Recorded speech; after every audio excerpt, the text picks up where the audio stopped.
Hampura ayeuna urang jadi berubah ka maneh karena kamari-kamari urang pernah bager ka maneh, urang pernah peduli ka maneh, tapi teu dihargaan ku maneh.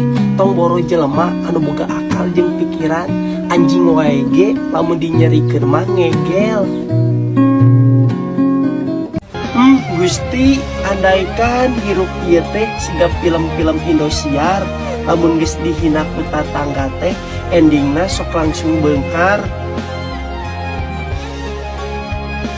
Kudu cara kumaha deui urang nyaah ka maneh nebikeun ka kanyaah urang ku maneh teu dihargaan, rek indit teu bisa bertahan nyeri lieur sirah teh. Gusti, urang kurang sabar kumaha ngahadapi sikap manehna. Ayeuna mah waktu teh asa teu karasa, isuk ka isuk teh asa gancang, minggu ka minggu oge asa gancang, bahkan tahun ka tahun oge asa gancang teu karasa. Tapi kahirupan masih keneh kieu can aya perubahan. Gusti ku agung. Mun teu butuh teuing mah embung nginjeman duit ka tatangga, nginjeman duit ka dulur, nginjeumna teh sabaraha, tapi diomongkeunna kuatin ka apal sanegara. Gusti, cing dirijikian abdi. Iwal tinu jadi indung anu ngadoakeun wae anak-anakna nepikeun ka poho ngadoakeun dirina sorangan. Gusti, hampura can bisa mulang tarima kanu jadi indung.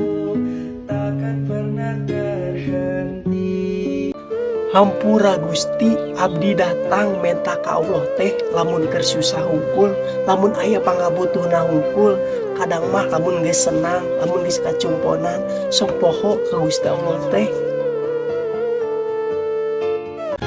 Awak lalungsi kieu Gusti sagala haroream, cing atuh aya nu ngajak kanu piduliteun meh semangat deui.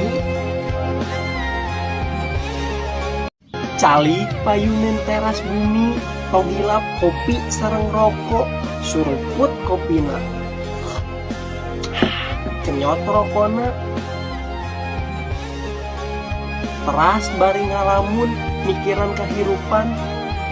Gusti, duit teu boga, bayareun loba, indah kieu kahirupan. Aya saatna maraneh bakal ngarasakeun dijarauhan ku batur, diomongkeun tukangeun, ejeung teu dihargaan gara-gara maneh keur kasusahan, tapi teu kudu sedih da ngaranna ge kahirupan. Tong sok ngagogoreng batur jeung tong sok ngomongkeun kasalahan batur, komo ngomongna bari dileuwih-leuwih mah omat ulah rasa aing pang benerna. Ye, jeung dulur mah kudu akur, kudu silih tulungan, lain silih omongkeun, silih gogoreng. Komo bari tanggah teuing mah rasa aing pang benerna. Gusti agung.